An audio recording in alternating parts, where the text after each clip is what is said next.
Welcome to the New Property Show. I'm Steve McMenamin. On this show, Steve, getting started in the property business with Reza and Kassem. Our panel discusses more about how technology is changing, but first Terry discusses working capital and cash flow solutions.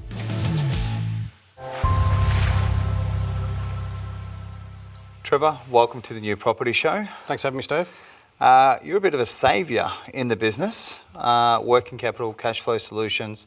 Typically, I'm interviewing a lot of people on this show that we're talking about growing property portfolios, how to get a good deal, but really what we've forgotten about is the biggest thing, and that's making sure these builders are kept afloat and the jobs are getting delivered. Do you want to explain a little bit about how your business works and how you help builders?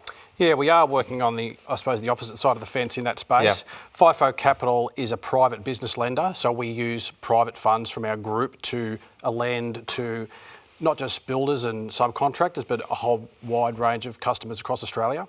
But focusing on the property sector in particular, I think there's a lot of understanding that the ecosystem of payments within the building and construction industry is quite poor. Mm-hmm. Go to any builder or any subcontractor and speak to them and find out how long it takes them to get paid and how hard it is to get paid. You'll find a long list of those kind of people. Where we sit and we want to try and achieve some good results in the construction sector is by fixing those gaps in working capital and cash flow for the builders and the subcontractors. And what sort of deals are you typically doing? I know you do some big deals as well, but just let's talk about a medium sort of size client.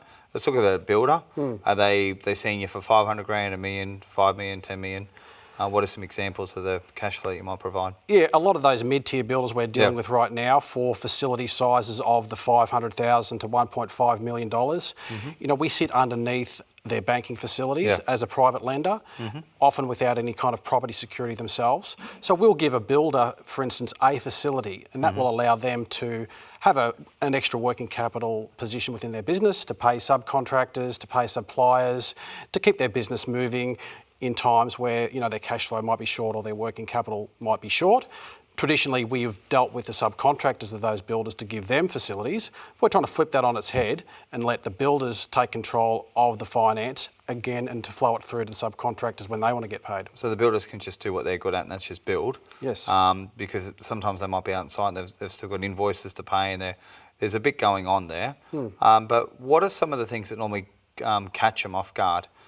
Is it delayed settlements for land? Is it the build's gone extended? What puts people in these positions where they don't need you just for comfort, but they need you for certainty? It's about planning as well. Yeah. A lot of the time, again, with building, of course, as you're aware, delays can occur for many different reasons. A lot of the builders have a lot of their capital tied up in the property or the build or the land, and they haven't necessarily taken care of their supply chain and the funding that's required to keep the build operating, to pay suppliers, to pay subcontractors. That's where we want to fit in and take their money and allow them to use that in other areas of their business, and even offer subcontractors early payment. A builder, for example, might pay a subcontractor 30 days. Now, that can be too long to wait if you're a subcontractor. So with our facility, they can then offer subcontractors early payment. We pay them out of their facility. Subcontractors happy, they're moving, the builder's getting done quick. Also keeps retention too. Yeah. Keeps retention, keeps ownership. It's hard to find good subcontractors these days. So builders want to try and have good relationships, pay their subcontractors on time, and even use it as an alternative to pay suppliers. And in terms of paying them early, maybe for some discounts, it's about using our capital smarter than they potentially would be if they're using their own money within their business. Seems like quite interesting there as well. And do you do something called invoice financing as well? That's been our tradition. And again, with the suppliers, a supplier will come to us or a subcontractor and use us for invoice finance. So we'll advance them funds on an invoice that they provided to a builder. And instead of waiting that 30, 60 days, sometimes 90 days to get paid from the builder, we advance them funds on that invoice. They get paid straight away. They don't need necessarily other sources of funding. They can also plan jobs, do other work for other builders, knowing that the certainty of their cash is coming in the door. But then we flip that on its head and allow the builders essentially to provide an invoice finance service using our money, and it gives a bit more control to the builder and allows them some other benefits as well. I think so as well. So have you seen at the moment any builders sort of falling over or anything like that? What happens if something goes wrong on your end? Like you've got private money at risk as well, and I don't want to expose your business there. but occasionally you've provided the funding, you think you've done everything right. How do you protect yourself as well? It's a scary space, Yeah. and a lot of funders are steering clear of property and development and builders all over the place. With Fifo Capital, we're a group. We have people that understand the building industry. We know the consequences, we know the situations, and we know builders sometimes get in positions where a build might be cash flow negative for a while. They just need that bit of a leg up. So we do a deep dive and understand our clients really, really well. So you really want to help your client through, because it's sometimes people want to, I would find some businesses want to say they're helping and then pull the legs out from underneath them, but you're not going to suck that away. You're essentially just going to help them trade through and get through, because at the end of the day, most builds are going to have profit at the end of them. It's just getting through that whole process. I think one thing that I feel that you would do from our coffee catch-ups is not only do you do the invoice financing and you provide the solutions for the builders, but you're also educating them how to manage their cash flow a little bit better. Do you actually go in and see the business, or how does a client meet you? We're very hands-on, and again, our group is a group of business people. So, my background, for instance, isn't finance. I've been in finance for 10 years, but I've been a business all my life. So we want to understand the client. The client is dealing with me as the lender. We want a relationship. We want growth. Their growth is our growth, and we want to try and help the whole ecosystem of the construction sector in general, because it is quite poor. And the education of the builder to understand that, using someone else's money within their business, although there might be a cost, that cost can be also translated into even better benefits from saving money from using their own capital, or even getting their builds done faster by having someone else's money come in and help them out. Excellent, mate. Well, I'd definitely love to have you on as a guest again. Certainly get you on the panel as well. We'll be running some seminars down the track in education, but I think what you're doing is actually keeping builders afloat. So I want to thank you for being an awesome guest on the New Property Show. Great, thanks for having me, Steve.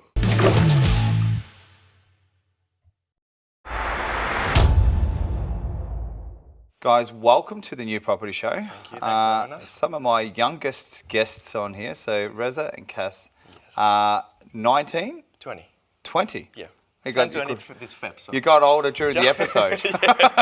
I guess you're 28. So two young guns in real estate. Look, going back 20 years ago, kind of obviously I would have almost been that age. And let's start here. What got you into property? Well, that's an interesting question. So growing up in Iran, my dad was a property developer and he was a civil engineer. And growing up, I would always look at the top richest people in the planet, and I would realize the easiest way to actually become wealthy is through property, because all of them either invest in property or have property portfolio to start with. When I came to Australia, I was 16, I was in high school. I wanted to become a real estate agent. So I looked into it and realized you can't become one until you're 18. So I waited. As soon as I was out of high school, as soon as I was 18, I got my license, my certificate, and I started one. And in the interview, they asked me, "What you want to be a real estate agent?" And I said, "Look, I always know I would have been successful. I need to learn about investment." So I started this career in hopes of knowing more about investment in real estate, more than becoming an average salesperson. So that's what always my view towards this. So that's what got me into it. Incredible. And your story? My story is very similar, but a bit different, really. For me, I didn't have a background or any family associations with the industry at all.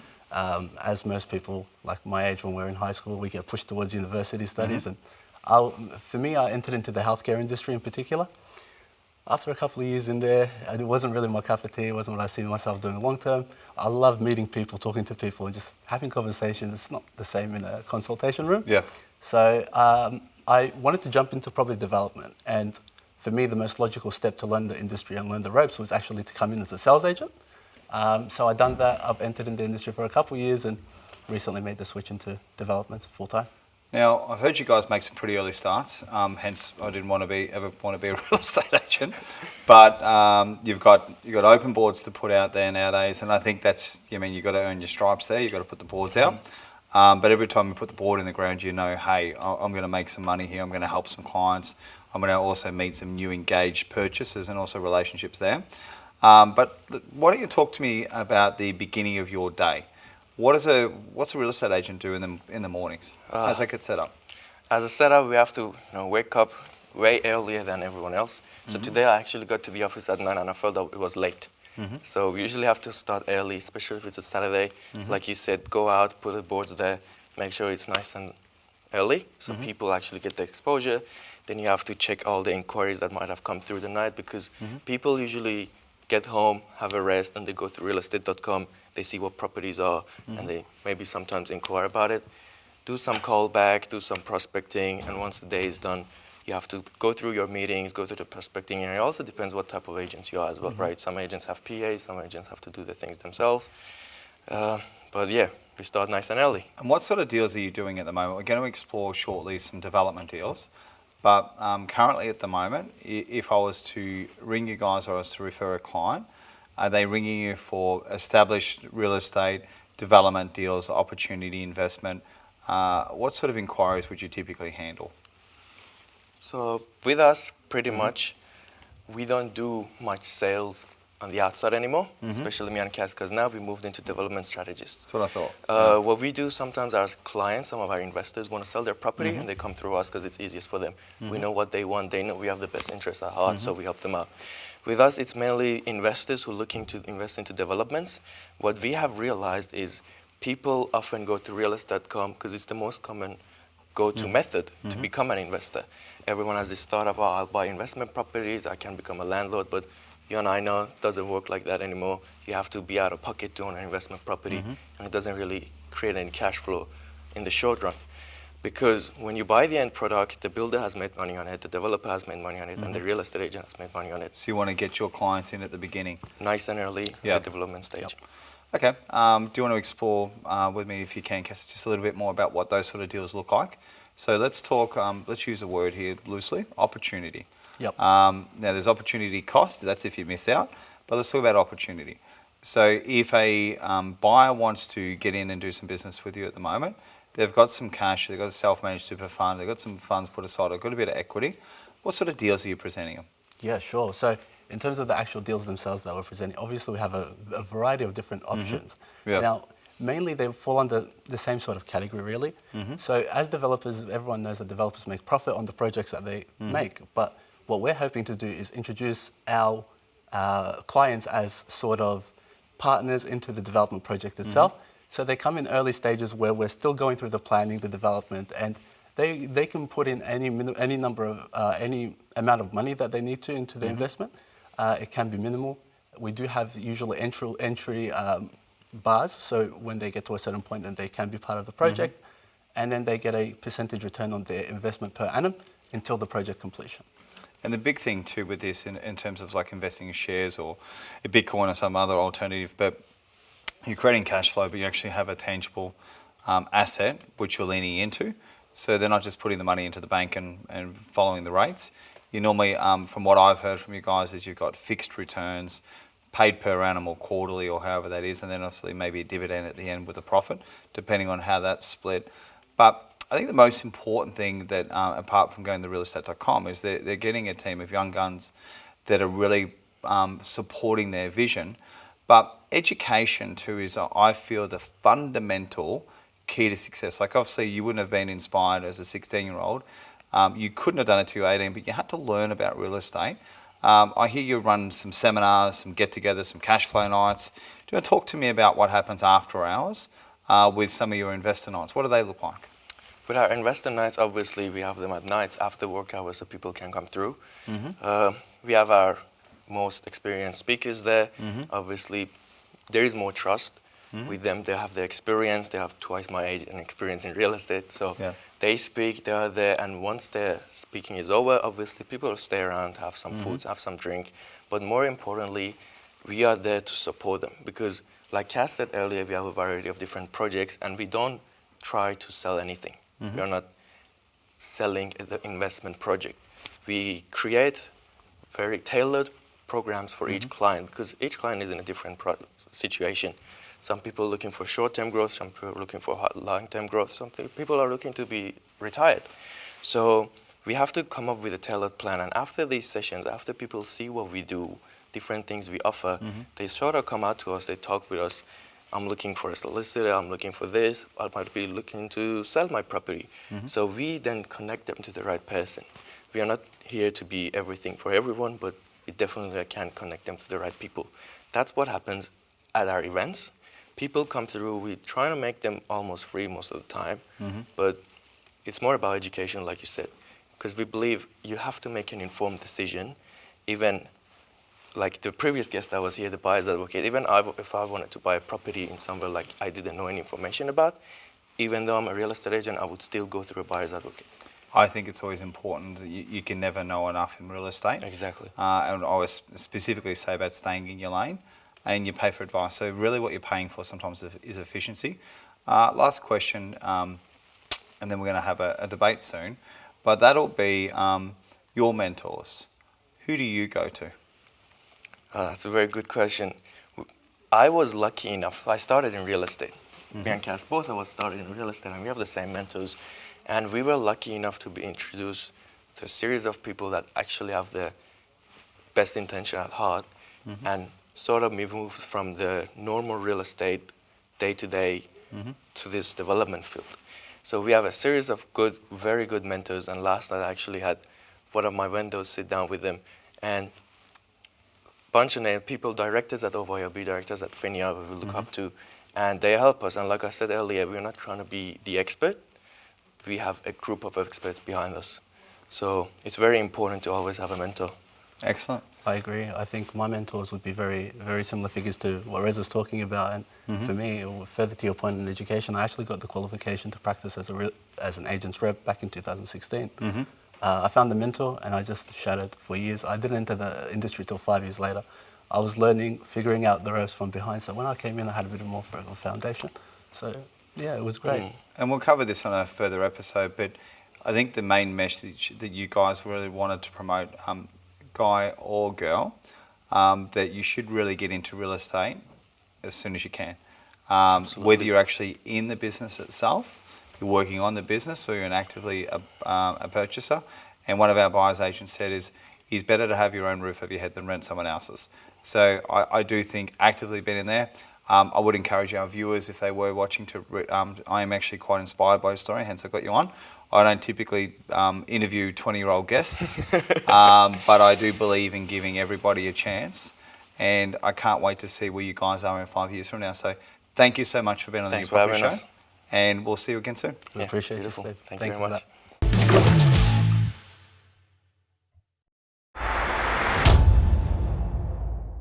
What are you using technology for in terms of property? Obviously, you're only 28, so you'll be on the iPhones, you'll be doing the RP datas, and also too, what do you think about a customer essentially having access to the same data that you do? Do you think that's an advantage or disadvantage, or do you think there should be some discrepancy in terms of what a professional can get to, towards in terms of what an investor can get? Would you agree with that, or?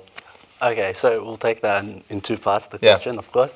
In terms of what technology we sort of implement, of course, if we look at the last 20 years, for example, the growth of technology in general has been exponential in nature, hasn't really been linear. So if we take it back to the basics, my phone is technology, and my iPhone can help me do things that would have usually taken me up to 12 months to do. You can get them done in a month or two, just because of the efficiency of it all. Now, in saying that, because of the exponential nature of growth, you tend to find there's a tool out there for everything. So we have to figure out like cost versus benefit, sort of, as a professional. Am I overpaying for subscriptions that I'm not actually implementing? Because at the end of the day, we can do what technology can do, just not as well. It's not going to be 100% correct all the time, and it's not going to be as quick. So again, it's about finding the right sort of balance. I do use RP data, Price Finder in the past as well. And in addition to that, of course, there's a lot of tools just to help. With an agent, as a sales agent personally, there's just so many things that we have to do, so many people to keep track of, so many deals, and if you've been in the industry for long enough, you need to remember something that happened 5-10 years ago. Without technology, your brain can't do it. So that's the main benefit, and that's how it's helped. Again, you don't lose deals, you don't leave things behind. I think where the next step might be is, at the moment, we're all sitting here and we're not touching our phones, okay? So essentially, as much as we're connected with technology, we're off it at the moment, for the moment.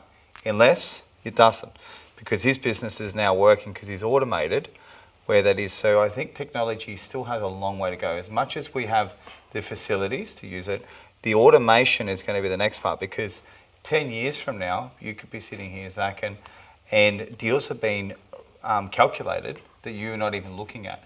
You've put in your system, it could say, find me a good property with $700,000 to $800,000 with the RP data, where it's bought under market value, close to a deceased estate, or I want to buy compulsory acquisition properties, find me those properties and please put an email forward to the agent with an offer.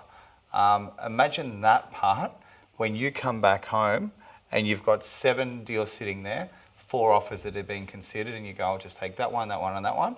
And that then feeds back to the broker, and your system's running the numbers and says, okay, you qualified on 2 deals. Sure.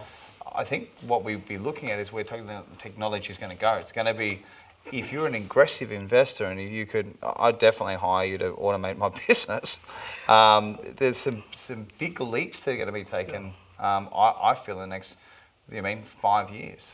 Actually, Yeah. go for it. No, I was just going to say that absolutely right, but it's you've still got to know the inputs. You've still got to have that knowledge. So for just an investor, an occasional investor who comes in and out of the market once a year, and that's pretty aggressive investor, they've still got to know the inputs to put into the technology and be able to interpret the data that comes out of it. And that's where I think having the data in the hands of just anyone is fine, because most people don't actually know what to do with that data. Yeah. I think people on this panel do to a better extent. I think they would, but that's, and I'm saying that, and I love you lots, but I think that's almost saying with a closed mindset, because once you've got a customer portfolio, then you've imported the data. That's just you just say, find me deals, and even if you're the occasional buyer, AI does its own thing. I use it even for my LinkedIn posts now. I find I just do a couple of keywords, and the thing's almost writing itself. Sure. I do feel it's quite scary though. Absolutely. Yeah. But asking for a good deal, for a good property is different for a lot of people. A good property for me is different to a good property for you. So you still got to know how to navigate the system. They will, but I feel the dangerous thing that's happening at the moment is it's not us sitting here, it's the 18-year-old that understands technology. Sure. You look at, there's some 3-year-old kids that can use an iPhone better than I can. My kids show me the things that I don't even know that were features on the phone, because they didn't have that limited belief of where those touch points are. And it is an exciting topic, but it's going to go out of control too. What do you want to say on that? Look, what the point you said about the scenario with him, the technology is here. Yeah. Technology can be done. Yeah. It's just us as businesses and people trying to catch up. Yeah. So the technology to get things done is actually there. Like for an example, the annual general meeting process for our property management system, we had a client who used to take about 10 to 15 days to get it organized, because it's a 500 property OC, right? So after the automation, all they do is review the content. That cut it down to like 4 hours. Wow. So the AI agent will actually identify what are the AGMs coming in the next quarter, go and look at them, then see if there are any insurances that needs to be renewed, go talk to the insurance broker, ask him to send insurance quotations, look at the quotes, look for standing orders, and go see if there are any standing orders, come back to you, generate your report, the manager's report, all these things, and put it in a folder and say, OC manager, go have a look and let me know, are you happy for me to organize it? So the technology is there. I think the awareness is also now starting to pick up, but it's just, as humans and as businesses, it's all about us catching up. That's where we are working. And this is just a challenge for you here, but and without, as I said, we're going to cover your story later, Zach, but do you think if you grabbed a significant property portfolio and you grabbed his numbers, and said, these are the types of bill, you'd almost be able to identify his buying habits, 100%. where they're there, Oh, and you've had it, and Rory's now on board. He said, yep, we're going to get a clip, we're doing the mortgage broker, you just bring me the deal. And then you run that deal. Do you think you could get someone like Zach, put his numbers in there, and get those, at least start presenting him deals? Would that be feasible at this point? Absolutely, because the power of AI is, I mean, the data set that you're talking about, we need a lot of people to look at it. Like the data scientist about 2 years ago was a hot job. Now you have a data scientist, one guy looking after several AI agents. doing all the data crunching, looking at the patterns of how certain people, what their preferences, and then making suggestions. So with time, those suggestion engines, that's where we work with the experts and say, look, how do we have to interpret this? Is this correct? No, it's not correct. All right, let's go and work with it. So with time, it'll get better, but the time to come to that perfect point, like the Goldilocks zone, is much shorter than training a human Well, you know being. how it exists? It's already existing. The reason I feel that technology hasn't been embraced in property is this. We're used to doing a long buying process, but if you look at stocks, it's in a microsecond. If you could get that speed and you could apply and you go, Zach, we got a deal, we got to go now. Yeah. Rory, we've sent you everything you know. Get your system to pre-approve it. You pick up the deal, and deals will get done in 24 hours. But we do have to wrap it because it's such a big topic, and I think we're going to come back. But I'd like to put this to the test, and we'll definitely get you back, and we'll hopefully have a case study to talk about. So thanks so much for the debate on technology, and yeah, thanks for joining us. Thank you. Thank you, Steve.